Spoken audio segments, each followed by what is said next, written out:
अस्सलामु अलैकुम वरहमतुल्लाहि वबरकातुहू। अल्हम्दुलिल्लाहि रब्बिल आलमीन वल आकिबतु लिल मुत्तकीन अस्सलातु वस्सलामु अला सय्यिदिल अंबिया वल मुरसालिन। प्रशंसा आल्लाह रब्बुल आलमीनेर যিনি আমাদের সুস্থ রেখেছেন, ভালো রেখেছেন। আশা করি সবাই ভালো আছেন। সাউন্ড ক্লিয়ার আছে কিনা একটু জানাবেন। সাউন্ড ক্লিয়ার আছে কিনা, শোনা যাচ্ছে কিনা। আলহামদুলিল্লাহ 18তমদের কার্যক্রমগুলো খুব দ্রুতই এগিয়ে যাচ্ছে, দৃশ্যমান হচ্ছে। রাইসান মালিক সাহেব, ওয়ালাইকুম আসসালাম ওয়া রাহমাতুল্লাহ। 18তম শিক্ষক নিবন্ধনের মূল কার্যক্রমগুলো আস্তে আস্তে দৃশ্যমান হচ্ছে। আমরা এত দ্রুত কার্যক্রম অন্য কখনো বা অন্য নিবন্ধনের ক্ষেত্রে দেখি নাই। যেমন 17তমদের নিয়োগ হওয়া পর্যন্ত প্রায় 5 বছর লেগে গেছে। আগেরগুলো মানে আস্তে আস্তে আস্তে আস্তে একদম স্লো মোশনে গেছে, কিন্তু 18তমটা আমরা শুরু থেকেই একটু ব্যতিক্রম আঙ্গিকে দেখতেছি। 18তমদের কার্যক্রম শুরু থেকেই একটু ব্যতিক্রম। তাদের যেমন সবচেয়ে বেশি আবেদন করেছে, সবচেয়ে বেশি প্রিলিমিনারিতে টিকিয়েছে, ভাইভা পরীক্ষায় অনেক বেশি অংশগ্রহণ করেছে, এবং ভাইভাতে যে অংশগ্রহণ করেছে তাদের মধ্যে থেকে মোটামুটি 3.5 লক্ষের বেশি পরীক্ষায় অংশ নিয়েছে সহকারী শিক্ষক কলেজের এবং স্কুল পর্যায়ে 2, স্কুল পর্যায়ে কলেজ পর্যায়ে মিলে প্রচুর পরিমাণে পরীক্ষায় অংশ নিয়েছে। মানুষের একটা আস্থা বিশ্বাসের জায়গা তৈরি হয়েছে এটি। তারই ধারাবাহিকতায় অল্প সময়ের মধ্যে তারা লিখিত পরীক্ষা নিয়েছে। লিখিত পরীক্ষাতেও মোটামুটি একটা বাস দিছে। তো অনেক ভালো মানেরই বাস ব্যবহার করা হয়েছে লিখিত পরীক্ষায়। তাদের টার্গেট হলো একটা নির্দিষ্ট পরিমাণ তারা নেবে। হয়তো আমরা দেখব যে আগামী মাসের শুরুতেই 18তম শিক্ষক নিবন্ধনের যে রেজাল্ট দিবে ওখানে 45 থেকে 50 হাজার লিখিত পাস করবে ইনশাআল্লাহ। কাউসার হোসেন সাহেব, ওয়ালাইকুম আসসালাম, আলহামদুলিল্লাহ।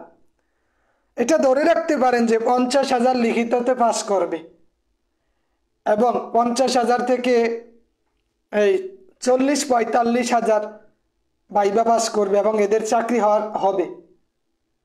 যেহেতু প্রায় লক্ষাধিক খালি আছে, লক্ষাধিক বলা যায়। যদিও আমরা দেখি যে 17তমদের মাধ্যমে পঞ্চম গণবিজ্ঞপ্তিতে 19 হাজার নিচে, এর মধ্যে থেকে আপনার 75-80 হাজার এখনো আছে, যেটা আমরা এই এক সপ্তাহের মধ্যে দেখব বিভিন্ন প্রতিষ্ঠান তাদের চাহিদা পাঠাচ্ছে। তা আমি আপনাদের সাথে এটা বলার কারণ হলো, যেহেতু আপনারা জানেন আজ থেকে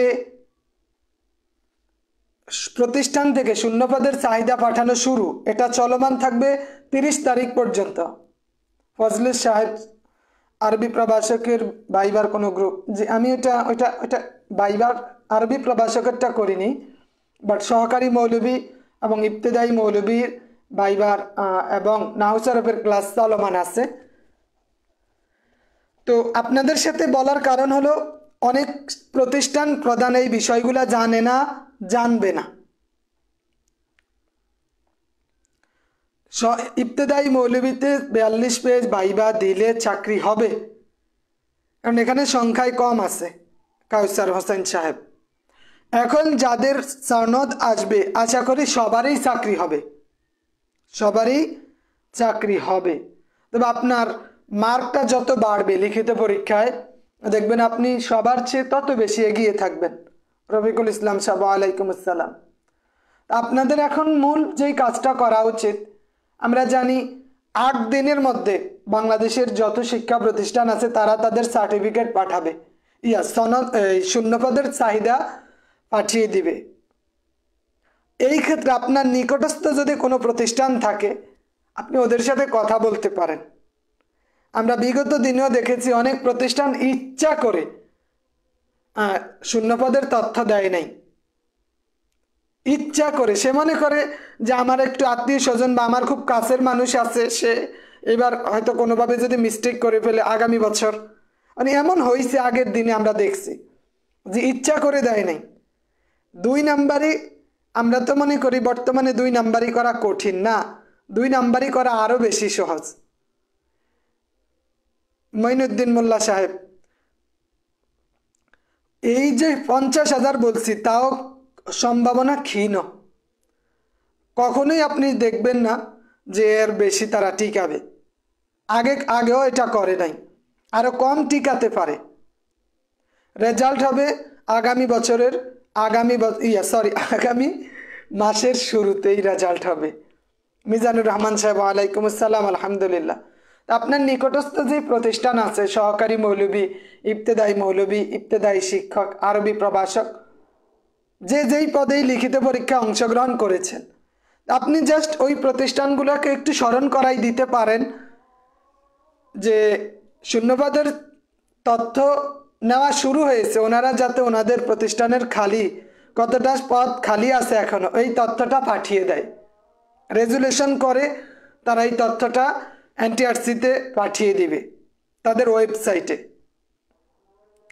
MK হোসাইন সাহেব, বাইবার কোনো গাইড আছে কিনা? বাইবার কেউ গাইড বের করে, এককভাবে তো কেউ করে না, সব বিষয়ের মিলে একটা গাইড বের করে, সব বিষয়ের মিলে। তো ওইটা আপনার কতটুকু উপকার হবে জানি না। আপনি যদি লিখিত পরীক্ষার প্রশ্নগুলো একটু ভালোভাবে পর্যবেক্ষণ করেন এবং আপনি যদি লিখিত পরীক্ষার সিলেবাসটা একটু পর্যালোচনা করেন, যেই বিষয়ে আছেন ওই বিষয়ে প্রাথমিক তথ্যগুলো আপনার জানা থাকে, তাইলে এই বিষয়গুলো আপনার জন্য সহজ হবে। আবু ইউসুফ সাহেব, ওয়ালাইকুম আসসালাম। বাইবাতে ফেল দেয় না, বাট কপাল খারাপ হলে বাইবাতে অনেক ফেল করে। কপাল যদি খারাপ হয় স্বাভাবিকভাবে আমরা মনে করতে পারি বাইবাতে ফেল দেয় না, কিন্তু ভাগ্য খারাপ হলে, ভাগ্য যদি সহায় না হয়, সুখ যদি কপালে না সয়, তাহলে বাইবাতেও আমরা দেখেছি আগেও যে অনেক মানুষ ফেল করে। এটার অধিকাংশ প্রভাবটা পড়ে বোর্ডের উপর। কোনো বোর্ডে দেখা যায় যারা পরীক্ষক বাইবা যারা নেন, ওনাদের মন মেজাজ যদি খারাপ থাকে, ওটার প্রভাব ওই দিন খুব বেশি প্রভাব পড়বে, মানে নাস্তানাবোধ করে ছাড়ে। এই জন্য আমাদের দোয়া করা উচিত যাতে আমাদের বাইবার সময় আমাদের যারা বাইবা নিবেন, সহকারী পরিচালক সহ অন্যদের, ওনাদের যাতে মন মেজাজ ঠিক থাকে। আমরা দেখেছি হাড়কিপটা একটা নাটক আছে, ওখানে মোশাররফ করিম বলতেছে, মামা আমার তো আমি তো বেশি খাই না, মন মেজাজ ভালো থাকলে 2.5-3 কেজি চাউলের ভাত খাই। তো ওর মামা বলতেছে যে দোয়া করি তোমার যাতে মন মেজাজ কখনো ভালো না হয়, মন মেজাজ ভালো হইলেই তো এই অবস্থা হবে। তেমনি আমাদের হচ্ছে বিপরীত, আমাদের দোয়া করতে হবে আমাদের পরীক্ষকদের মন মেজাজ যাতে ভালো থাকে, যে আল্লাহ আমি তো বাইবা দিব, আমার যিনি পরীক্ষক থাকবেন, উপপরিচালক, এক্সটার্নাল সহ, ওনাদের মন মেজাজ যেন ওই দিন ফুরফুরা থাকে, ভালো থাকে। ইবতেদায়ী মৌলবী পরীক্ষায় দিছে 2000-এর কাছাকাছি। এই জন্য আশা করা যায় যাদের 40-এর উপরে থাকবে তারা টিকবে ইনশাআল্লাহ। 40-এর উপরে থাকলেই তারা আসবে, এটা 100% ধরে রাখেন। এবং ইবতেদায়ী মৌলবীতে যারাই লিখিত পাস করবে, লিখিতের পরে বাইবা যারা পাস করবে, প্রত্যেকেরই চাকরি হবে ইনশাআল্লাহ, অতটুক আশা করা যায়। আব্দুর রাজ্জাক চৌধুরী সাহেব, কামিলের সার্টিফিকেট আবেদনের কতদিন পর আসতে পারে? আগে আমরা দেখছি 1 সপ্তাহ 15 দিনের মধ্যে আসে, তবে কিছু ক্ষেত্রে 1 মাসও লেগে যায়, 1 মাসও লেগে যায়। আর এখন অধিক পরিমাণে আবেদন হচ্ছে, এজন্য কিছুটা বিলম্ব হতে পারে। বুদ্ধিমানের কাজ একটু আগে ভাগেই করা, যে বাইবার রেজাল্ট দিবে তখন আমি আনবো, বিষয়টা এইরকম যেন না হয়। আনলে তো আর লস নাই। আপনি এখন যদি বোর্ড থেকে নিয়ে আসেন 600 টাকা আবেদন ফি বা 300 টাকা, আপনার প্রতিষ্ঠান থেকে আনতে গেলেও 1000 টাকা নিবে। সুতরাং আপনি যদি মনে করেন যে এখন আইনা কি করব, না, আপনার প্রতিষ্ঠান থেকে আনতে গেলেও 1000 টাকা তারা নিয়ে নেবে। এজন্য আপনি এখন আনাই ভালো। আর ভাগ্য ভালো হলে আশা করি এগুলাতে চলে আসবে, ভাগ্য ভালো হলে চলে আসবে। 19তম শিক্ষক নিবন্ধনও খুব শীঘ্রই সার্কুলার চলে আসবে, 19তম শিক্ষক নিবন্ধনের সার্কুলারও চলে আসবে। আর নভেম্বরের শুরুতেই, নভেম্বরেই আসবে ধরে রাখেন 19তম সার্কুলারটা। আর ভাইবা চলবে মিনিমাম 2.5 মাস, কারণ অনেক মানুষ ভাইবা অংশগ্রহণ করবে। এর জন্য অক্টোবর, নভেম্বর, ডিসেম্বর এই 2.5-3 মাস মিনিমাম লেগে যাবে ভাইবা নিতে। হয়তো এখন বোর্ড আরও বাড়াতে পারে, আরও বাড়িয়ে দিনে আরও বেশি করে নিয়ে করতে পারে। তবে এই বছর যাদের ভাগ্য সহায় হবে না তাদের জন্য আসলেই কখনো ভাগ্য সহায় হবে না। এবার দেখবেন ভাইবা তুলনামূলক অন্য সময়ের চেয়ে কিছুটা সহজ হবে, কিছুটা এজন্য সহজ হবে কারণ তারা চিন্তা করবে আমার একদিনের মধ্যে এতগুলা লোককে ভাইবা দিতে হবে, মানে নিতে হবে, সময় বেশি দিতে পারবো না। সময়ের একটা বিষয় আছে। 50,000 মানুষের ভাইবা নেওয়া 2 মাস 2.5 মাসে, সেটা অনেক কঠিন বিষয়। যারা ভাইবা নেবে বারবার এরাই তো নিতে হবে, এই জন্য বিরক্ত আইসা যায়। ভাইবার ক্ষেত্রে একটা সুবিধা হলো, যারা মনে করেন একটা বিষয়ের ভাইবা শুরু হয়েছে আপনার 2 দিন বা 3 দিন পরে ভাইবা, এদের ভাইবা বেশি ভালো হয়। মানে এই 2-3 দিন যা জিজ্ঞেস করবে এগুলাই রিপিট করবে। ভাইবার ক্ষেত্রে দেখবেন সব কিছু তুলনামূলক রিপিট হয়। যেমন আমি সহকারী মৌলবী, সহকারী শিক্ষক ধর্ম, ইবতেদায়ী মৌলবীর যেই ভাইবার একটা পিডিএফ তৈরি করেছে, কি কি জিজ্ঞেস করছে 35 জনের একটা পিডিএফ করেছে। এখান থেকে দেখবেন অনেক কমন চলে আসছে, সরাসরি এই প্রশ্নগুলাই আপনাকে করে বসছে, এটা আপনি পাবেন। এগুলো একটা কমন বিষয় যে কামেলের ভাইবাতে আপনাকে কি জিজ্ঞেস করবে, এটা বলে দিতে পারবো আপনাকে কামেলের ভাইবাতে কি জিজ্ঞেস করবে। কারণ ভাইবাতে যে কি জিজ্ঞেস করবে এটা আমাদের প্রাথমিক একটা ধারণা, আমরা দেখে আসছি বিষয়গুলো এইরকম হয়ে আসে। ইবতেদায়ীর ভাইবা, সহকারী মৌলবীর ভাইবা এগুলা কবে শুরু হবে এটা আসলে বলা কঠিন। তার কারণ ভাইবা ওরা বিষয় ভিত্তিক নিবে, এক একদিন এক এক বিষয়, একটা বিষয় করে করে শেষ করে যাবে। আর আমাদের সহকারী ইবতেদায়ী এদের যে কোন দিন যা পড়বে ওটার একটা তালিকা তারা দিবে। মুর্শিদুল আমিন সাকিব ভাই রিটেনে কত পাস করা, আরবি প্রভাষকে মোটামুটি আশা করা যায় 55+ হলে আরবি প্রভাষক এদের জন্য নিরাপদ, এরা নিশ্চিন্তে থাকতে পারবে। রিটেনে কত পাস করাতে পারে ধারণা করা যায় প্রায় 50,000, এদিক সেদিক কম বেশি 50,000 হবে, কমও হইতে পারে। মাসুম মিয়া, হ্যাঁ ভুল ভরা এটা ঠিক, কারণ টাইপিং মিস্টেক আছে অনেক। একটা দেখা যায় বাংলা লিখতে গেলে টাইপিং এটা একার দিতে গেলে আকার বা এরকম কিছু ভুল আছে। আমি আপনাকে একদম এক্সাক্ট দিতে পারি না, এটা আমার ব্যর্থতা। বাট ভাইবাতে আপনাকে কি জিজ্ঞেস করে অন্তত আমি চাই যে এই তথ্যটা আপনার কাছে যাক। ভাইবাতে আপনাকে কি জিজ্ঞেস করে, ভুল আমাদের অনেকেরই হয়, আমরা অনেক সময় মেসেজ করতে গেলে ভুল লিখি। বাট আপনি যদি ওইটার দিকে নজর না দিয়ে আসলে এটা কি বোঝাতে চাইছে এইটার দিকে নজর দেন, তাহলে আপনার জন্য আমি মনে করি উপকারী হবে। আর আপনি যদি শুধু আমার ভুল ধরার জন্যই বসে থাকেন তাহলে এটা আপনার ব্যর্থতা হবে। আর আমি ভুলের ঊর্ধ্বে নই, ভুল আমি করি, কত ভুল করি তার হিসাব নেই। লিখতে গেলে ভুল করি, বা পড়াইতে গেলে ভুল করি, বলতে গেলে ভুল করি, কাজ করতে গেলে ভুল করি। কিন্তু আপনার অন্তত ইন্টেনশন এটা থাকা উচিত যে কি বুঝাতে চায়, আমাকে কি বলতে চায়, আসলে আমি বুঝতে পারছি কিনা। কারণ আপনি তো ছোট বাচ্চা নন যে আপনি ভুলটা ঠিক করতে পারবেন না। যে একটা বাক্য লিখতে গেলে অসঙ্গতি কিছু আসছে, এটা আপনার অটো চলে আসবে, কিছু জিনিস অটো চলে আসবে আপনি পড়তে গেলে। কিন্তু আপনি যদি এখন বসে থাকেন যে এটা ভুল, ওইটা ভুল, ওইটা ভুল, এটা তো ফাইনাল কিছু না, আমি আপনাকে জাস্ট তথ্যগুলা দিয়ে দেই। আরবি লেকচারের সব কি এটা মাঝের দিকে হবে, মাঝখানের দিকে হবে। আরবি সহকারী মৌলবীর ভাইবারটা দেখবেন।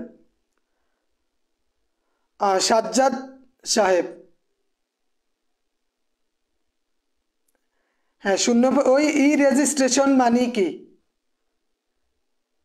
ওইটা ই রেজিস্ট্রেশন মানেই বুঝছেন যে আসলে ওদের প্রতিষ্ঠানে কতজন চাহিদা আছে এই বিষয়গুলা নিয়ে রেজুলেশন করে সব কিছু রেডি করা। দেখেন ওখানে কি উল্লেখ করা আছে। রিয়াজুল ইসলাম সাহেব, তো 80 মার্কে অ্যান্সার করছিলাম সাজ্জাদ ভাই, এখন আমি পেতে পারি কিনা, এটা আসলে আপনি বুঝেন যে আপনি কতটুক লিখেছেন, আপনার লেখার মান কতটুক পেতে পারেন এই বিষয়গুলা। আব্দুর রাজ্জাক ভাই, সহকারী মৌলবী ও আরবি প্রভাষকে কতজন পরীক্ষা দিছে? সহকারী মৌলবী 10,000-এর কাছাকাছি, 10,000-এর মতো, এবং আরবি প্রভাষকও যতটুক মানে সংখ্যাটা এসেছে প্রায় 10,000-এর মতো পরীক্ষা দিছে আরবি প্রভাষক। সহকারী মৌলবীও 10,000, একটু কম বেশি হবে। আরবি প্রভাষকও 10,000-এর একটু কম বেশি হবে, কমবে না বরং বাড়বে। আজ থেকে শুরু করলে আপনি মিনিমাম 1.5 মাস প্লাস, 1.5 মাসের বেশি সময় পাবেন।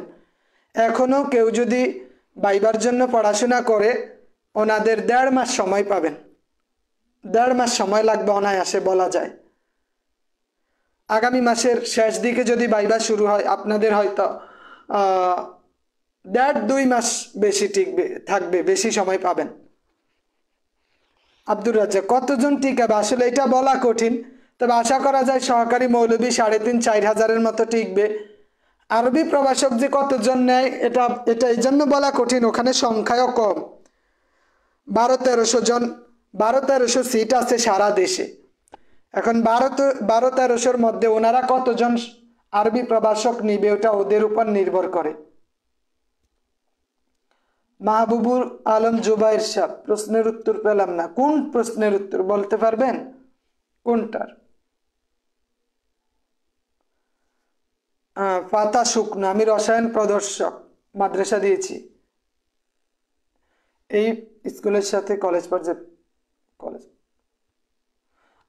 দুঃখিত ম্যাডাম নাকি বাইকি জানি, রসায়ন প্রদর্শক মাদ্রাসা দিয়েছি, এটা নতুন সৃষ্ট পদ, এটা সম্পর্কে আমার কোনো ধারণা নাই, কারণ এটা কতটা সিট থাকতে পারে বা কি হিসাবে ওইটার টোটাল আইডিয়াটা আমার নাই, আমি জানি না। সহকারী মৌলবী এটা 45+ হলে আশা করি তাদের নাম চলে আসবে, ইবতেদায়ী 42+ হলে চলে আসবে, আরবি প্রভাষক 55+ হলে চলে আসবে। এখন আস্তে আস্তে দেখবেন আপনাদের কাজগুলো খুব দ্রুত সময়ের মধ্যে করে নেবে। শূন্যপদের চাহিদা এটা সেটা নানান জিনিস করে রেডি করে আপনাদের কার্যক্রম আস্তে আস্তে গুছিয়ে নেবে।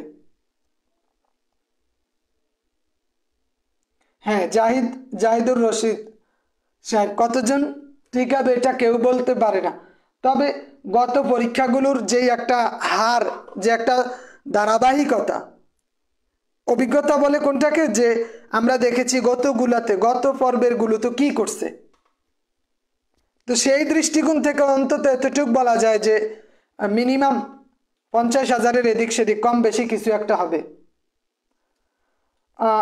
দিন প্রচার, মেহেদি হাসান সাহেব, 18তমদের জন্য নয়, বিশেষ, এইটা যদি বিশেষ হইতো আমরা দেখছি যে একটা বিশেষ গণবিজ্ঞপ্তি দিছে, ওখানে স্পেশাল লেখা ছিল, বাট এইটা ওই রকম না।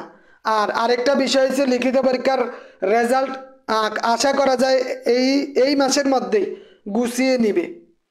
সেই ক্ষেত্রে আমরা এটা অন্তত বিশ্বাস করতে পারি যে ষষ্ঠ গণবিজ্ঞপ্তিটা 18তমদের নিয়েই হবে। হয়তো সর্বোচ্চ এতটুক করতে পারে যে 16, 17, 18 তিনটাই দিবে, 3টা থাকবে, শুধু 18তেই না, 16, 17, 18 হতে পারে, অথবা এই 14 থেকে 18 বা 13 থেকে 18 পর্যন্ত হতে পারে, এইটাও করতে পারে। বাট এটা দেখবেন 18তমদের নিয়েই হবে, 18তমদের নিয়েই হবে। লিখিত পরীক্ষার রেজাল্টের সহকারী মৌলবীর জন্য আশা করা যায় রেজাল্টের পরেও মিনিমাম 1.5 মাস সময় পাবেন। ভাইবা প্রস্তুতি সম্পর্কে জি, আমাদের ক্লাস চলে লিখিত পরীক্ষার উপর, ওগুলা। আর আপনাদের ভাইবার প্রাথমিকভাবে আসলে ভাইবা অভিজ্ঞতাগুলো বা কোন প্রশ্নগুলা ভাইবাতে বেশি ধরে এইরকম পিডিএফ তৈরি করা হয়েছে, কোন প্রশ্নগুলা বেশি ধরে, যাতে অন্তত আপনি বুঝতে পারেন এই প্রশ্নগুলা বেশি গুরুত্বপূর্ণ, এই প্রশ্নগুলো আমার পড়া উচিত। আরবি সাহিত্যের বেসিক কিছু বিষয়, হাদিসের, কোরআনের, ফিকার বেসিক কিছু বিষয় আমার পড়া দরকার, এবং নাহু সরফের কিছু সিগা, তাহকিক, তারকিব, এটা সেটা কোনো প্রকারভেদ, এগুলা দেখা দরকার। নাহমিরের থেকে প্রায় অনেকগুলো প্রশ্ন হয় অনেকজনকে, যাকে যদি কাউকে গ্রামার দিয়ে শুরু করে ওকে গ্রামার থেকে 4-5টা মানে প্রশ্ন করে ফেলে। কাউকে যদি হাদিস থেকে কোনো প্রশ্ন ধরা হয় ওকে হাদিস রিলেটেড কয়েকটা প্রশ্ন দিয়ে দেয়, মানে করে। আশা করি পারবেন। আপনি যদি ইসলামিক আরবিক ইউনিভার্সিটিতে আবেদন করেন আর ওইভাবে ওদের সাথে একটু লিয়াজও করেন, তাহলে সম্ভব হবে, আশা করা যায়। সহকারী মৌলবীর মান বন্টন তো আমরা আসলে ওইভাবে এখনো যারা পরীক্ষক মানে বা যারা খাতা দেখেছেন ওদের সাথে ওইভাবে স্পেসিফিক কথা হয় নাই, যদিও ঢাকা আলিয়া সহ বেশ কিছু প্রতিষ্ঠানের অধ্যাপক, সহকারী অধ্যাপক ওনারা খাতা দেখেছেন, ওরা কিভাবে দেখেছেন এই তথ্যগুলো আমরা কেউই পাই নাই বা কারো অবগত নই যে তাদেরকে কিভাবে ইনস্ট্রাকশন করা হয়েছে। আমরা দেখছি মানবন্টনের সাথে প্রশ্নের সাথে অনেকটাই আলাদা হয়েছে। শেষ পর্যন্ত কত দিয়ে টিকাবে আমরা বলতে পারি অন্তত 45 বলা যায়। হ্যাঁ, সহকারী মৌলবীর সিরিয়াল আসতে 1 মাস 10 মানে এই 1-1.5 মাস লেগে যায় আর কি। 1 থেকে 18তমদের নিয়ে কখনোই আর বিজ্ঞপ্তি হবে না।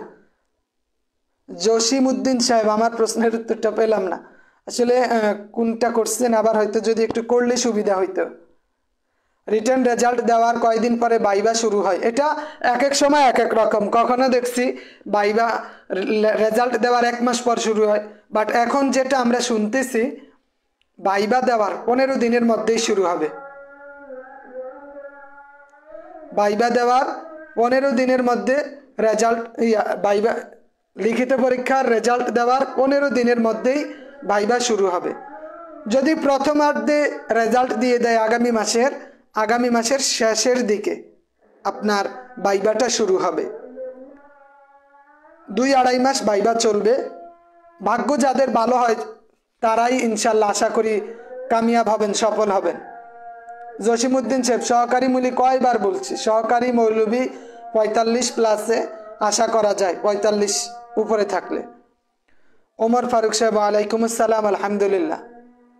সাইফুল ইসলাম ভাই, 13তম থেকে শুরু করলে 18তমদের জন্য একটু কষ্টকর হয়ে যাবে। একটু তো কষ্ট হবে, তখন দেখা যায় ওই লেভেলটা একটু বেড়ে যাবে, তবে এতটাও কষ্ট হবে না।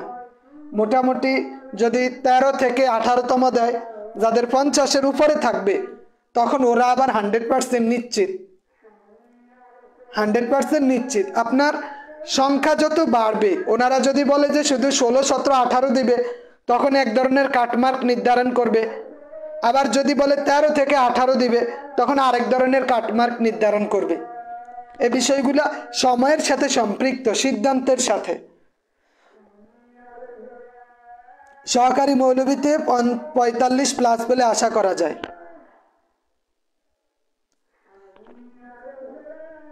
কারণ আমরা আগে দেখেছি 42, 41, 42, 43, 44 এগুলা তো অহরহর টিকছে।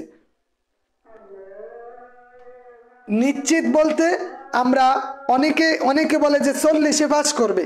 এখন আমি কেন বললাম যে 45+ হইতেছে? 45+ বলার কারণ হলো আমরা আগে দেখেছি যারা 40, 41, 42-এ চাকরি পেয়েছে তাদের মোটামুটি চাকরি নিশ্চিত হয়ে গেছে। তখন একটা ওই সময়টা ছিল এমন যে ওদের এই সহকারী মৌলভী পদ ছিল মিনিমাম 10,000 খালি, পরীক্ষা দিছে 2,000, 2,500, 3,000। এর মধ্যে থেকে খালি সব সময় থেকে আসছে, বেশি সংখ্যক থেকে আসছে। কিন্তু এই বছর এই বাংলাদেশের ইতিহাসে বা বলা যায় নিবন্ধনের ইতিহাসে সবচেয়ে বেশি পরীক্ষায় অংশ নিয়েছে 18তমতে, প্রায় 10,000। এত বেশি সংখ্যক সহকারী মৌলভীতে পরীক্ষা কখনোই দেয় নাই। আগের হিসাব যদি থাকতো তাহলে বলতাম 41-42-ও পাস করবে, লিখিততে পাস আসবে। কিন্তু এখন যেহেতু সংখ্যাটা অনেক বেশি, 10,000-এর মতো, এর মধ্যে মনে করেন 50% ওরা টিকাবে, 10,000 থেকে 5,000-এই টিকালো। এর মধ্যে তো এই 10,000 যে দিছে এরা তো একটু হলেও জ্ঞানী, এমন না যে সব বোকা, একদম সিধাগাদা আসছে। প্রশ্ন তুলনামূলক কঠিন হয়েছে, পরীক্ষার্থীও বেশি। এজন্য মানে আশা করা যায় যে 45 একটা লেভেল, 45 থেকে 48 এর মধ্যেই। বাট 45-এর নিচে হলে আবার কঠিন হয়ে যায়। আর একটা হলো প্রায় 8,000-এর বেশি খালি আছে, পরীক্ষা দিচ্ছে 10,000-এর কাছাকাছি। তো এখন সব কি সহকারী মৌলভী থেকেই মনে করেন 10,000 নিবে? না, সংখ্যাটা সব মিলিয়েই তারা একটা ফিগার নিয়ে আসবে। সহকারী মৌলভী দেখবেন সর্বোচ্চ 3, 3.5 বা 4 এর মধ্যেই থাকবে। একটু এদিক সেদিক পাবেন, বাট মানে খুব বেশি ডিফারেন্স পাবেন না কখনোই। সহকারী মৌলভী এই তো বললাম। হ্যাঁ, লিখিত পরীক্ষার রেজাল্টে দেখা যাবে না সাইফুল ইসলাম ভাই। আপনার যখন বাইবার রেজাল্ট হবে, যখন সনদ দিবে, ওই সনদে আপনি পাবেন, এর আগে পাবেন না। অনেকেই বলে আমি 80 নাম্বারের অ্যান্সার করেছি, 85-এর অ্যান্সার করেছি, 90 নাম্বারের অ্যান্সার করেছি, আমি কত পাবো? এটা আসলে আপনার উপর নির্ভর করে।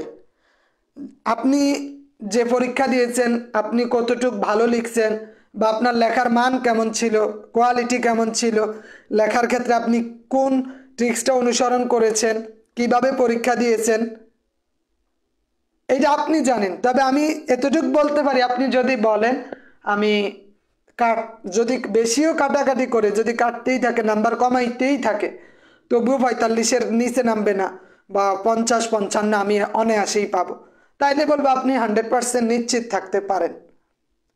বাইজিৎ ভাই, মেরিট পাওয়া যাবে? জি, মেরিট আসবে।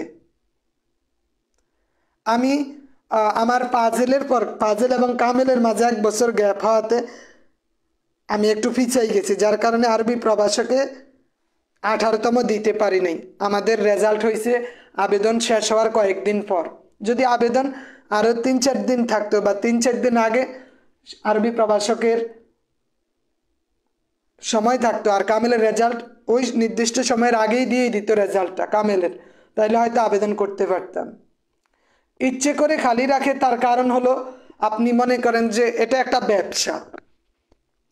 চাকরি আপনি এতগুলা লোক একবারে কখনোই এরা নিবে না। আর নাহলে এরা চাইলে আপনার এই 17তম থেকেও 40-45 হাজার নিতে পারতো, কিন্তু তারা এটা করে নাই। তারা সবসময় খালি খালি খালি খালি রেখে আসছে। অনেক আগে থেকেই বলা হয়েছে, কিন্তু তবুও তারা কেন খালি রেখে আছে, ওইটা সময়ই বলে দিবে। রিয়াজুল ইসলাম ভাই, সনদ কতজনকে দিবে, সনদ কতজনকে দিবে। এখন আমাদের দেখার বিষয় হলো কতজন সহকারী মৌলভীর ভাইভায় অংশ নিবে, কতজন ভাইভায় অংশ নিবে। এইটা দিয়ে আমরা বুঝতে পারবো সহকারী মৌলভী কতজন টিকাইছে, কতজন টিকাইছে, ওইটা আমরা তখন দেখতে পারবো। আপনার এমন না যে এটাই সর্বশেষ নিবন্ধন 18তম, এরপরে আর কোনো নিবন্ধন নাই, এখনই সব ফিল আপ করে ফেলতে হবে, না। তত্ত্বাবধায়ক সরকার তাদের কাজ করবে। শিক্ষা খাতটাকে ডেভেলপ করতে হলে এই মুহূর্তে শিক্ষক সংকট দূর করতে হবে। তো তত্ত্বাবধায়ক সরকার নানান কাজে হাত দিবে। ভাইবার পরে রেজাল্ট, এখন রেজাল্ট সাধারণত 2 মাস 2.5 মাস, 2 মাসও নেয় না, ওনারা তো প্রতিদিনের ভাইবাটাকে সিলেক্ট মানে নির্দিষ্ট করে নেয়, ভাইবার রেজাল্ট সময়ের সাথে সাথে আপডেট হতে থাকে। আপনি দেখবেন ভাইবা যদি ডিসেম্বরে শেষ হয়, ফেব্রুয়ারির দিকেই দেখবেন রেজাল্ট দিয়ে দিছে। আচ্ছা ঠিক আছে, আশরাফুল ইসলাম সাহেব আমাকে ইনবক্সে মেসেজ করবেন। মামুন সাহেব যশোর থেকে, ওয়ালাইকুম আসসালাম রহমতুল্লাহি ওয়া। তাহলে আপনি এখন থেকে আমাদের একটু সচেতন হতে হবে এই জন্য যে যদি কপাল ভালো থাকে, ভাগ্য ভালো থাকে, অনেকেরই দেখবেন লিখিত পরীক্ষার রেজাল্ট চলে আসছে, তখন ভাইবার জন্য একটু আপনার প্রস্তুতি একটু ভিন্ন আঙ্গিকে নেওয়ার চেষ্টা করতে হবে, একটু তথ্য বেশি জানা। ভাইবার ক্ষেত্রে বিষয়ভিত্তিক তথ্যগুলো জিজ্ঞেস করে। আপনাকে যদি মনে করেন যে নাহমির থেকে একটা প্রশ্ন করে, এই কয়েকটা প্রশ্ন ওটা রিলেটেডই করে ফেলবে। যদি হাদিস থেকে একটা প্রশ্ন ধরে, দেখবেন ওখান থেকেই করে ফেলে। ইলিয়াস সাহেব ভাইবার জন্য ক্লাস করতে চাই, আমাকে ইনবক্সে মেসেজ করবেন বা আমার হোয়াটসঅ্যাপ নাম্বারে মেসেজ করবেন 01566053158। ভাইবার জন্য মাত্র ক্লাস ফি হচ্ছে মাত্র 200 টাকা করে। না, লিখিত পরীক্ষায় যে টিকাবে এখান থেকে ভাইবাতে কিন্তু বেশি ফেল করায় না, কখনোই এইটা হয় না। এজন্য লিখিত পরীক্ষা সবচেয়ে বেশি কমাই ফেলে। এই যে 3.5 লক্ষ পরীক্ষা দিচ্ছে, মিনিমাম 3 লক্ষ তো লিখিততেই বাদ দিবে, ভাইবাতে খুব কম সংখ্যক বাদ দিবে বিভিন্ন কারণে। কারো সার্টিফিকেট, কারো নাম, এটা সেটা, বা সে কিছুই জবাব দিতে পারে না, তাদের সাথে বেয়াদবি করছে, তাকে তাদের ভালো লাগে না, শিক্ষক হিসাবে সে যোগ্য না, তারা দেখতে গাঞ্জুট্টির মতো লাগে, শিক্ষকের মতো লাগে না, এই নানান কারণে ভাইবাতে খুব কম সংখ্যক, শতকরা দেখবেন 10 জন 8 জন বাদ দেয় ভাইবাতে, এছাড়া অন্য কিছু না। ওইটা অন্যদের সুযোগ দিবে। ষষ্ঠ প্রত্যেকটা গণবিজ্ঞপ্তিতে দেখবেন আপনাদের 18তমদের সাথে হয়তো 16, 17, 18 3টা নিয়ে নিবে। এগুলা তো আগের 2টা নামে মাত্র, 16, 17 নামে মাত্র থাকে, কারণ ওইখানে খুব বেশি নাই, অল্প কিছু আছে যারা সবসময় একদম তলা নিতেছিল। জি না, রবিউল ইসলাম সাহেব ভাইবাতে নাকি ফেল করায় না, লিখিত মার্ক দিয়ে জব হয়। লিখিত মার্কটা এটাই মূল বিষয়, কিন্তু ভাইবাতে ফেল হয় এইরকম অসংখ্য উদাহরণ আছে। ভাইবাতে বাদ পড়ে এইরকম অনেক উদাহরণ আছে। শেখ সোহাইল চৌধুরী সাহেব, হোয়াটসঅ্যাপ নাম্বার আমার ফেসবুক আইডিতেই দেখবেন নিচে দেওয়া আছে হোয়াটসঅ্যাপ নাম্বারটা, লাস্টে 58 01560531558। শহীদুল ভাই ইসলাম শিক্ষা সহকারী মৌলভীতে, ওইটা আপনার মোটামুটি 55-র উপরে পেলে আশা করা যায়, কিছুটা 55-60 লাগে সহকারী শিক্ষক, আর সহকারী মৌলভীর ক্ষেত্রে 45-এর উপরেই দেখবেন। তারকিবে টুকটাক ভুল হলে উত্তর দিবে, 2-এ অন্তত 1 দিবে।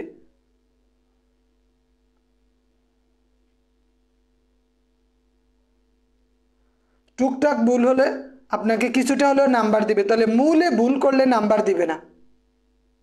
তারকিবে যদি অনেক সময় ওখানে বলা আছে জুমলায় এসমিয়া, কিন্তু আপনি দিয়ে আসছেন জুমলায় ফেলিয়া, মানে ওরা সাধারণত খাতা দেখতে গেলে আগের নিচটা নজর দেয় ফাইনালে কি আছে। এখন আপনার ওখানে লেখছে তার মানে ভুল, ওরা এটা দেখলো না, সরাসরি কেটে দিবে। এই জন্য মিডলে যদি টুকটাক ভুল হয় ওগুলা অনেক সময় ওদের নজর এড়িয়ে যায়, বা ওরা কিছুটা হলেও নাম্বার দেয়। অন্য ক্ষেত্রে এরা নাম্বার দেয় না, ফাইনালে ভুল হলে এরা নাম্বার দেয় না।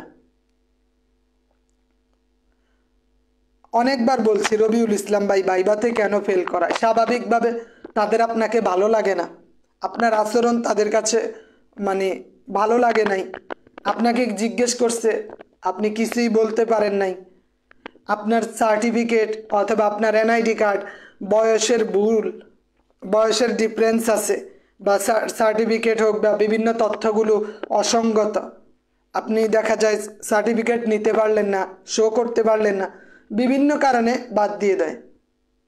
314 হচ্ছে সহকারী শিক্ষক ধর্ম, আর 330 হচ্ছে সহকারী মৌলভী, সহকারী শিক্ষক ধর্ম, সহকারী মৌলভী। 18তম থেকে কতজন পাস করাবে? আর অল্প কয়েকদিন, হয়তো 2 সপ্তাহ অপেক্ষা করেন, নিজেই দেখতে পারবেন কতজন পাস করায়। ব্যাখ্যাতে কবি এবং গল্পের নাম ভুল দেওয়া আছে, এটা কি নাম্বার দিবে? আল্লাহ আল্লাহ করতে হবে, আল্লাহ আল্লাহ এই জন্য করতে হবে যদি ওনারা ওইভাবে না পড়ে গড় হট্টা নাম্বার দিয়ে যায়, লেখা দেখে নাম্বার দেয়, লেখা সুন্দর মাশাল্লাহ দিলে দেখেও না কি লেখছে, যদি এড়িয়ে যায় তাদের চোখ ফাঁকি দেওয়া হয়, বা তারা শুধু দ্রুত সময়ের মধ্যে খাতা কাটতে হবে ওই জন্য দেখে যায়, তাহলে কিছু নাম্বার পাবেন। আর যদি খুডুন্না মানুষ, যে কষ্ট হয় নাম্বার দিতে, এইরকম কিছু আছে না, মনে হয় যেন যে নাম্বার দিলে তার গুণা হইব, কবিরা গুণা, নাম্বার দেওয়া যাবে না, এইরকম কিছু খবিশ আছে। পরীক্ষার মানে খাতাটা এমনভাবে দেখে চুল সেটা বিশ্লেষণ করে, তখন খারাপ হয়ে যায়। দেখেন কি হয়, আল্লাহ কি করে। তো ঠিক আছে, সহকারী মৌলভীর 18তমতে আশা করা যায় 3.5 4-এর কম পাস করাবে না, মোটামুটি যারা 45-এর উপরে থাকবে, 45 থেকে 48, এরা অনেক সাবজেক্ট দেখবেন যে এদের 70-ও পাস আসবে না, অনেক সাবজেক্ট আছে, অনেক বিষয় আছে 70 নাম্বার পাইছে তবুও সে পাস করবে না লিখিততে, কারণ ওদের সিট সংখ্যা কম। ওদের সিট সংখ্যা আছে মনে করেন 70টা 80টা সারা দেশে, পরীক্ষা দিয়েছে 1500, এই 1500-এর মধ্যে 800 বুলেট, 800 আছে বুলেট, এই বুলেটের মধ্যে এরা পরীক্ষা দিলে অনায়াসে 70-75 পাবে, কিন্তু সিট সংখ্যা অল্প কয়টা, 100টা সিট, কিন্তু 70 পায় বই রয়েছে 350। তখন কি করবে বলেন তো? তখন ওই যে যারা উপরের লেভেল 80-র উপরে কে আছে ওদেরকে ধরো, বেলাল উদ্দিন সাহেব। প্রাইমারিতে 10ম গ্রেড হবে, এটা আসলে বোর্ড সিদ্ধান্ত নেবে হয় কি হয় না, সচিবালয় মন্ত্রণালয়, শিক্ষা মন্ত্রণালয় এগুলা দেখবে। আমাদের আন্দোলন করা দরকার। জি জি, শামীম হোসেন সাহেব, মিডলে যদি কোনো ভুল হয় তাহলে নাম্বার পাবেন, মিডলে মাঝে যদি টুকটাক কোনো 2-1টা ভুল হতেই পারে, সেক্ষেত্রে নাম্বার পাবেন কিছু হলেও। মাদ্রাসার এদের আন্দোলন এই জন্য করা দরকার যে ইবতেদায়ী শিক্ষক, এটা প্রাইমারি লেভেল, প্রাইমারি সমমান, ইবতেদায়ী এরা 16তম গ্রেডে, অথচ প্রাইমারিতে 13তম, ওরা আবার 10মে আসতে চায়, ওই সুযোগ দিতে চায়।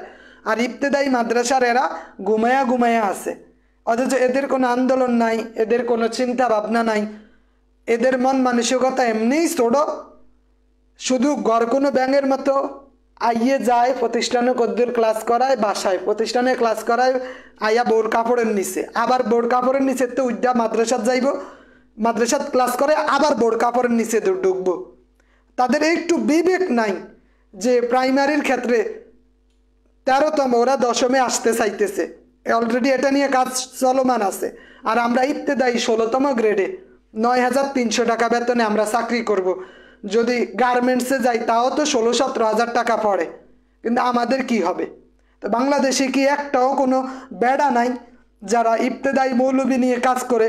সবগুলা কি হিজড়া? সবগুলা কি বউয়ের আসলের তলে থাকার লোক? হ্যাঁ, এর মধ্যে 95% বউয়ের আসলের তলে থাকার লোক।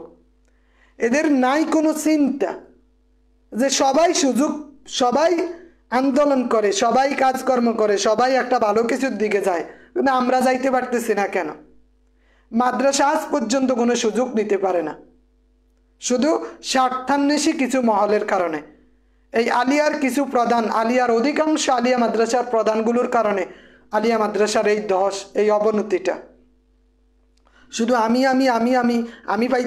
পাইতেছি এই খুশিতে তারা অন্যদের বিষয়ে কথাও বলে না।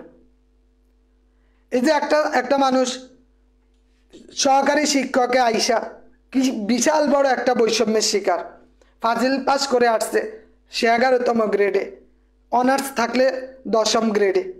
তো এখন ওনারা বিএড করতে হইবে ফাজিল থাকলে, কারণ তার কামেল আছে।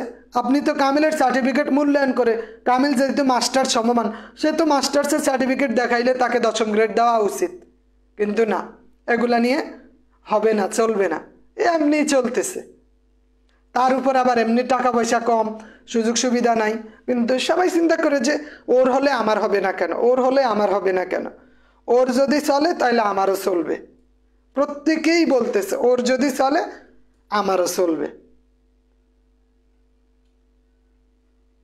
সহকারী মাদ্রাসা থেকে ইন্ডেক্স নাম্বার চলে আসলো, সহকারী শিক্ষক না মানে সমপদে যাইতে পারবে না।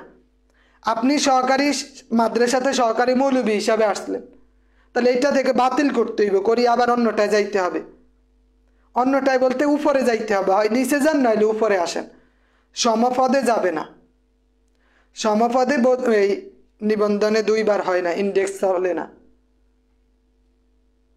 এর জন্য 18তম বলেন বা 19তম বলেন অথবা 17তম বলেন, এরা যেহেতু একটা ইয়াং জেনারেশন, এই ইয়াং জেনারেশনকেই আলিয়া মাদ্রাসার সুযোগ সুবিধা নিয়ে সামনে অগ্রসর হতে হবে।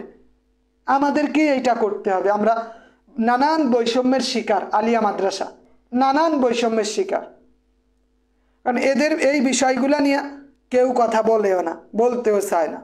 আরেকটা বড় বিষয় যে অনেকের বয়সের যে একটা বিষয়, অন্যান্য চাকরির ক্ষেত্রে আবেদনের বয়স 35 হইতে বা 30 হতে হবে, যে একটা মানুষ 30 বছর বয়সে বা 29 বছর 10 মাস এমন সময়ে সে একটা সার্কুলারে এসেছে, আবেদন করেছে। এবার নিয়োগ হইতে হইতে তার 32 হোক 34 হোক তার চাকরি হবে, কিন্তু এই নিবন্ধনের ক্ষেত্রে বড় একটা গাপলা। এখানে আপনাকে 35 এই দিক দিয়েও 35 দিয়ে মারে, 35-এর বেশি হইলে চাকরিতে আবেদন করতে পারবে না।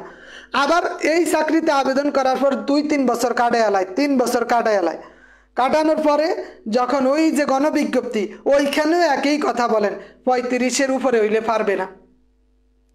তাহলে এই যে 2 বার তাদেরকে হয়রানি করলেন। 2 বার, কয়বার করছে? 2 বার। একবার বলছে কি আবেদন করার সময় সার্কুলার দিল, আবেদন করার সময় 35 হইতে হইব। যাক, এই মিয়া বহু স্বপ্ন দেখছে, আমার 34 বছর চলতেছে, আমি আরও 1 বছর আছে আবেদন করি, আবেদন করলো। এবার কি করলো, প্রিলি পরীক্ষা নিল, অনেক পরে লিখিত নিল, লিখিতর পরে বাইবার পরে আবার গিয়ে গণবিজ্ঞপ্তি। এখন এই যে একটা গ্যাপ, আবেদন থেকে গণবিজ্ঞপ্তি পর্যন্ত আবার 3-4 বছর নাই। তাহলে এই যে লোকটা 2 বার পদে 34 বছরে আবেদন করছে, গণবিজ্ঞপ্তিতে আর আবেদন করতে পারে না, কারণ বয়স 36 হয়ে গেছে। অসংখ্য মানুষ এইভাবে আটকে গেছে। 16তম দেখছি এইভাবে আটকাইছে, 17তমতে এই প্রায় 800-র বেশি মানুষ এইভাবে আটকে গেছে। তাদের বয়স 35-এর উপরে হওয়ায় তারা আবেদন করতে পারে না। অথচ এনটিআরসি এই যে আমাদের এই বিষয়গুলা নিয়ে একটা ছেলে খেলা করতেছে। হয় আপনি বলেন গণবিজ্ঞপ্তি 35 অথবা বলেন আবেদনে 35টা কি আপনি নির্দিষ্ট করে দেন, কিন্তু আপনি নির্দিষ্ট করলেন না। আবার বিএড করতে হলে ফাজিল দিয়ে বিএড করা যায় না, বিএড করতে হলে কামেল লাগবে, বিএমএড করতে হলে কি লাগে, কামেল লাগে। তো মাদ্রাসার সাথে এই যে বৈষম্যগুলো, এই বৈষম্যগুলো দিনের পর দিন বছরের পর বছর এইভাবে চলতেছে, কিন্তু কেউ এগুলা নিয়ে মাথা ঘামায় না, গুটি কয়েক সংখ্যক ছাড়া। যারা ওল্ড মডেল, যারা আরো 5-7 বছর আগে চাকরিতে বা তার 10 বছর আগে চাকরিতে এসেছে, ওদের বিষয় আলাদা। ওরা তো চিন্তা করে এখন মৃত্যুর প্রহর গুনে কখন আজরাইল আসবে, তাদেরকে বাঁশ দিবে, আজরাইল কখন আসবে, আজরাইল এসে তাদের হাওয়া ছাড়বো, ওই দিন মৃত্যুর প্রহর গুনতেছে। কিন্তু যারা নতুন আছে এদের তো বিষয়গুলা নিয়ে ভাবতে হবে যে আমাদের বৈষম্যগুলা কি, আলিয়ার ক্ষেত্রে আমরা কি কোন দিক দিয়ে পিছিয়ে আছি, আমাদের কিভাবে কাজ করতে হবে, আমাদের ঘাটতিগুলা কি আছে, হাই স্কুল সুযোগ সুবিধা নেই, আমরা নিতে পারছি কিনা। ওদের অনেক জায়গায় হাই স্কুল সরকারি হয়েছে, কয়টা মাদ্রাসা দাখিল মাদ্রাসা সরকারি হয়েছে, কয়টা ফাজিল মাদ্রাসা সরকারি হয়েছে, অনেক কলেজ সরকারিকরণ করা হয়েছে, অনেক স্কুল সরকারিকরণ করা হয়েছে।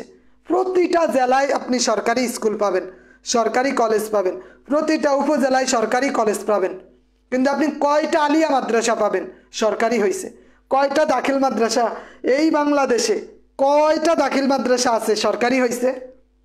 কোনো দাখিল মাদ্রাসার প্রধান, কোনো দাখিল মাদ্রাসার পরিচালকবৃন্দ, শিক্ষক কর্মকর্তাবৃন্দ এটা নিয়ে মুখ খুলছে? ওইটা নিয়ে কাজ করছে? ওইটা নিয়ে সচিবালয় ঘেরাও করছে? ওইটা নিয়ে শিক্ষা মন্ত্রণালয়ের সামনে মানববন্ধন করছে? করে নাই। শুধু এই মাদ্রাসাগুলোর অধিকাংশ ক্ষেত্রেই এরা সরকারের দালালি করেই গেছে। এদেশের শতকরা আপনার 70% মাদ্রাসার প্রধান শুধু দালালি করেই গেছে, শুধু দালালি করে গেছে। ওরা হেকমত অবলম্বন করে। হেকমত কি? আমারে বাঁশ দিতেছে, দেখ সমস্যা নাই, চুপ থাই, যদি কথা কই তাহলে হয়তো আর লটকাইয়া লাইব, ফাঁসি দিয়া লাইব, জেলে লইয়া যাইব। হেকমত অবলম্বন করে।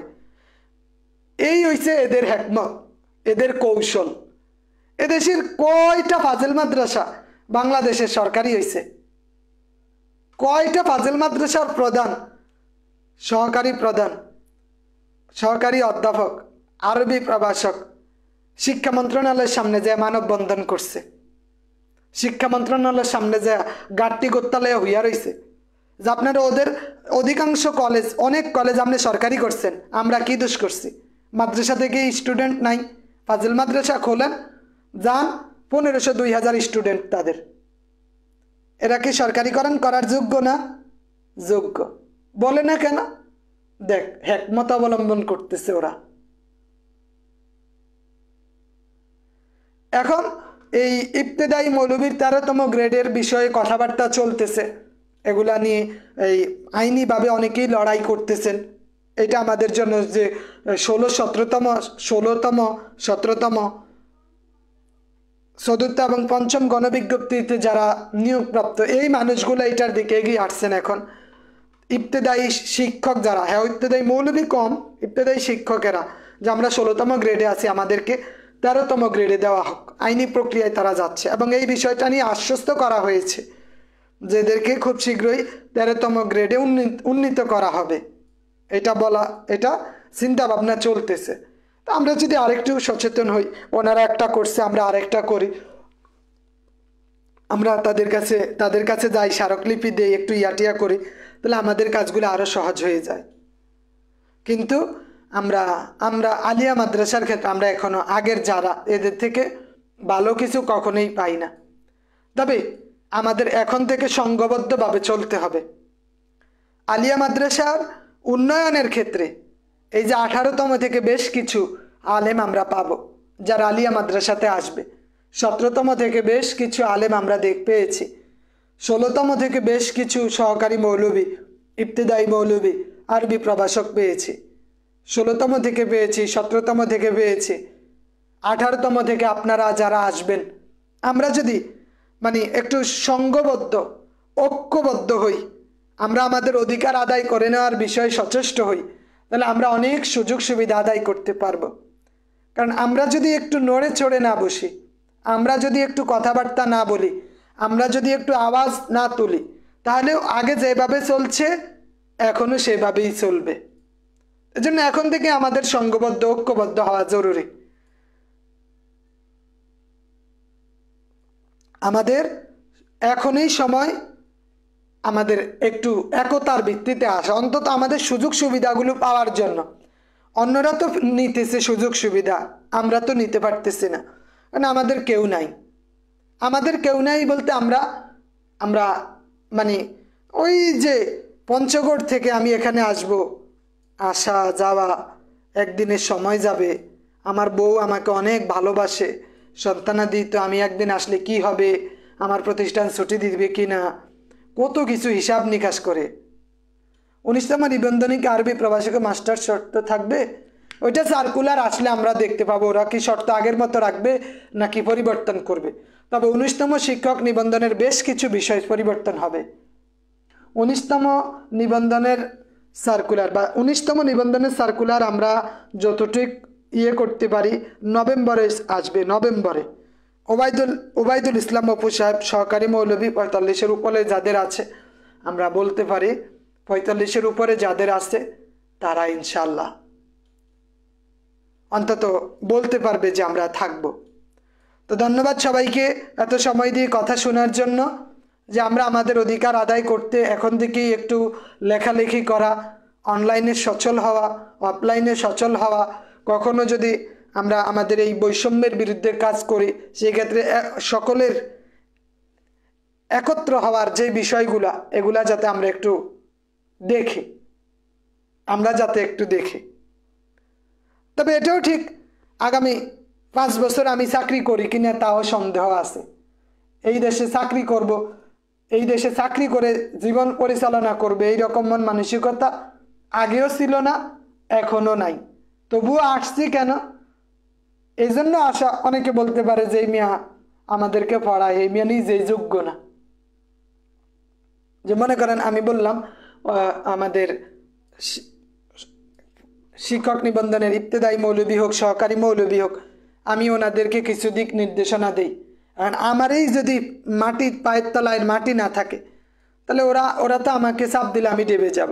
আবার ওরা আমাকে একটা কিছু বলার সুযোগ পাবে যে এই মেয়ে নিজেই পাস করতে পারে না, আমাদের গাইছে পড়াইতো। আমি চাই যে এই কথা যাতে কেউ বলতে না পারে। এদেশে চাকরি করি এই চিন্তা নাই, কারণ এই ভিক্ষুকের জীবনযাপন আসলেই কষ্টকর। হয়তো আমার অন্য ইনকাম আছে, আমি খুব ভালো চলতে পারি, আমার অন্য ইনকাম আছে। আমি আলহামদুলিল্লাহ যা ইনকাম করি, এই দেশের কামেল মাদ্রাসার প্রিন্সিপালও তা ইনকাম করে না। আমি যতটুক এই সময়ে যতটুক আয় করি, আমি যতটুক করি, আল্লাহ রাব্বুল আলামিন আপনারা যতটুক দেন, গড়ে হিসাব করলে কি হয়, একটা কামেল মাদ্রাসার প্রিন্সিপালও আমার সমান ইনকাম করতে পারে না। কিন্তু আমার তো আমার বিষয় নিয়ে টেনশন না। আমার ওই যে ভাইগুলো, ওনাদের তো ইনকামের পথ একদম সীমিত। ওনাদের তো 12,000, 14,000, 16,000, 22,000 দিয়ে চলতে হবে। কিন্তু তারা কিভাবে চলবে? এজন্য তাদের সাথে থেকে তাদেরকে নিয়ে আমাদের মাদ্রাসাকে ডেভেলপ করা, সুযোগ সুবিধাগুলো আনয়ন করা, এই সুযোগগুলো কাজে লাগানো, এই বিষয়গুলো নিয়ে আমাদের ভাবতে হবে। যে আমি পাইলাম এই জন্য আমি আমার কথা বলবো না, বিষয়টা এরকম না। আমি সব সময় কথা বলবো, সব সময় বলবো যে আলিয়া মাদ্রাসার যে বৈষম্য দূরীকরণের সবচেয়ে বড় বাধা হচ্ছে এই দেশের আলিয়া মাদ্রাসার প্রিন্সিপালরা। এই যে আলিয়া মাদ্রাসার বৈষম্য, আলিয়া মাদ্রাসা স্কুল বা অন্য বিষয় থেকে সুযোগ সুবিধা বেশি বঞ্চিত হয় কেন? এর জন্য চূড়ান্তভাবে দায়ী কারা? এই দেশের আলিয়ার প্রধানরা, এই দেশের আলিয়ার শিক্ষকরা। কারণ এরা আলেমরা এক হইতে পারে না দেখেই কিছু হয় না। আলেমরা এক হইতে হবে।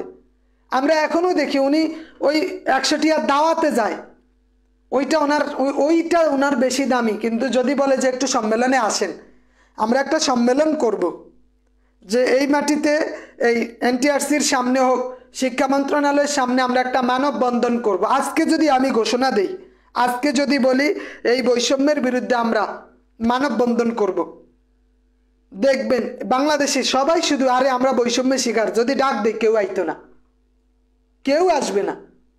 10 জন হাতে গোনা 20 জন পাই কিনা সন্দেহ। অথচ এইভাবেই চলে আসছে সময়ের সাথে সাথে। স্কুল কলেজের ওরা ডাক দিলে মোটামুটি ইউনিভার্সিটির ওরা মনে করে যে আমরা সংঘবদ্ধ না হইলে আমাদের অধিকার আদায় করতে পারবো না। কিন্তু এরা চিন্তা করে আমার তো মসজিদ আছে, মসজিদে মাসাল্লাহ দিলে 4-5 হাজার পাই, আমার মুক্তব আছে, আমার একটু দাওয়াত সাওয়াত আছে, ইয়া নবী সালাম আলাইকা বললে 200, 250, 500 টাকা পাই। ওই গড়ে হিসাব করলে আমি এগোতে বেশি ইনকাম করি। আর যাওন কি দরকার আছে? অথচ এদের কারণেই আজকে এই অবস্থা। আর মাদ্রাসার প্রধানরা বলে আমি তো মোটামুটি মাসাল্লাহ দিলে 40, 30, 40, 50 হাজার, 55 হাজার পাইতেছি, আমার তো যথেষ্ট। সুতরাং দরকার নেই। কি দরকার? একটু যাই আন্দোলন করার, একটু যাই মানববন্ধন করার। তো এই নানান কারণে আমরা একতাবদ্ধ হইতে পারি না, যার কারণে আমরা অনেক বৈষম্যের শিকার, অনেক সুযোগ সুবিধা নাই। এই যে দেখেন স্কুলগুলোতে, আপনি স্কুলগুলোতে জয়েন করেন, ওখানে আপনাকে ওদের প্রতিষ্ঠানের ইনকাম থেকে আপনার বেতন যা পান তার 45%, 30% দেয়। কয়টা আলিয়া মাদ্রাসাতে পাবেন যে ওরা বেতনের 50% হোক, 20% হোক, 30% হোক দেয়? কয়টা আলিয়া মাদ্রাসা পাবেন? হাতে গোনা 100টা আলিয়া মাদ্রাসাও পাবেন না। কেন? এই ব্যর্থতা কার? আলিয়া মাদ্রাসার। এই ব্যর্থতা আমাদের, যার কারণে আমরা নিতেও পারি না, খাইতেও পারি না। আমাদের ওই 12-14 হাজার টাকার মধ্যে সীমাবদ্ধ থাকতে হয়। আমাদের এগুলো আসলে ভাবতে হবে, আমাদের একটু চিন্তা করতে হবে যে আমরা যে বৈষম্যগুলো শিকার হচ্ছি, আমরা আসলে এর বিরুদ্ধে সমাধান কি, এটার সমাধান কি, কিভাবে কাজ করা যায়। তো যাই হোক, অনেক কথা হলো। তো 19তম শিক্ষক নিবন্ধন তো ওইটা আমাদের খুব শীঘ্রই আসবে। এখন থেকে প্রস্তুতি নেওয়া, 18তম ভাইবার প্রস্তুতি এখন থেকে আমাদের শুরু করতে হবে, আমাদের শুরু করতে হবে। জাহাঙ্গীর আলম ভাই যশোর দেখে বলতেছে আমাদের আরও দিতে হয়। এইটা 100% ঠিক। আপনার মিনিমাম এমপিও করাতে গেলে, এই যে গণবিজ্ঞপ্তিতে খুশি হইতেছেন, কোনো মাদ্রাসা দেখবেন 20,000 25,000 পর্যন্ত টাকা লাগতেছে, নিতেছে আপনার থেকে। দেওয়া দূরের থাক, আপনাকে যে দিবে এটা দূরে থাক, আপনার থেকে নিবে। আপনি তো এখন খুশি যে আমার লিখিত পরীক্ষার রেজাল্ট আসবে, লিখিত পরীক্ষার রেজাল্ট আসবে, আমি ভাইবা দিব, ভাইবা পাস করব, গণবিজ্ঞপ্তিতে আবেদন করব, আমার চাকরি হবে। চাকরি করতে যান, আপনার থেকে 20-25 হাজার টাকা এমপিও ভুক্তি করানো বাবদ নিয়ে নেবে। বলবে রেজুলেশন করাতে হবে, মিটিং ডাকো, মিটিংয়ের খরচ হুজুর আপনাকে দিতে হবে, এই যে কাগজপত্র উত্তোলন করা, এদিক সেদিক দৌড়াদৌড়ি করা, হুজুর আপনি তো নতুন যোগদান করবেন, আপনাকে টাকা দিতে হবে। তারপরে আপনার এমপিও ফাইলগুলা সাবমিট করার ক্ষেত্রে, হুজুর আপনি তো নতুন, আপনাকেই করতে হবে এগুলা, আমাদের তো আয় ইনকাম নাই। এই তারপরে আপনার ওইটা করতে হবে, হুজুর আপনাকে দিতে হবে, এই উপজেলা শিক্ষা অফিসারকে ঘুষ দিতে হবে, 5,000 টাকা না দিলে হুজুর উনি কিন্তু আপনার ফাইল সাবমিট করবে না। আপনি কি করেন? দিতে হবে। এইবার যে হয় নাই তা না, এইবারও হয়েছে। আমি অনেকগুলো প্রতিষ্ঠান দেখেছি, ওরা টাকা নিছে, অনেক প্রতিষ্ঠান, স্কুল কলেজ বেশি নিছে, মাদ্রাসায় তুলনামূলক দাখিল মাদ্রাসাগুলোতে বেশি টাকা নিছে, অনেকগুলো অভিযোগ দেখছি এসেছে। তো এগুলো আমাদের এখন থেকে সচেতন হওয়া। সাজিদুর রহমান সাহেব, ওয়ালাইকুম আসসালাম রহমতুল্লাহি ওয়া বারাকাতুহু। রবিউল ইসলাম সাহেব কমেন্ট একটু পড়েন। জি ঠিক আছে। তো যাই হোক, ধন্যবাদ সবাইকে। আমরা এখন থেকে একটু মানসিকভাবে প্রস্তুতি নেই, আল্লাহর কাছে দোয়া করি, আল্লাহ রাব্বুল আলামিন যদি আমাদের সহায় হন তাহলে আমরা ভালো কিছু করতে পারবো, না হয় আমরা পদে পদে বিপদে পড়ব। আমাদের সুযোগ সবসময় আসবে না, সবসময় আসেও না, কিন্তু আমাদের কাজে লাগাতে হবে, আমাদের একটু চোখ কান খোলা রেখে চলতে হবে। যদি মনে করেন ভুলে বিশেষ গণবিজ্ঞপ্তি দেওয়ার ঘোষণা দেয়, তখন আমাদের আন্দোলন চূড়ান্ত করতে হবে। এখন তো আর আমাদের কেউ ব্রাশ ফায়ার করবে না। যদি কখন আপনার কাছে মনে হয় যে ষষ্ঠ গণবিজ্ঞপ্তির আগে বিশেষ একটা হবে, অনার্স দিয়ে আরবি প্রভাষক, এটা বৈষম্য দূর হবে না, এটা নিয়ে কেউ কাজই করে না। দূর হবে কিভাবে? যারা আরবি সাহিত্য অনার্স করেছে ওনারা এগুলা নিয়ে লেখালেখি করুক, আন্দোলন করুক, মানববন্ধন করুক। যারা হাদিসে বা অন্যান্য বিষয়ে আরবি প্রভাষক, হাদিসের প্রভাষক, তাফসিরের প্রভাষক, এগুলাতে যারা অনার্স করেছে, অনার্স দিয়ে আরবি প্রভাষকে আবেদন করার বিষয়, এগুলা কথাবার্তা বলুক। না বললে তো কেউ করবে না। এই দেশে যা কিছু আদায় করতে হয় আমাদের আন্দোলন করে আদায় করতে হবে, আন্দোলনের ডাক দিতে হবে। ঠিক আছে, আসসালামু আলাইকুম ওয়া রাহমাতুল্লাহি ওয়া বারাকাতুহু।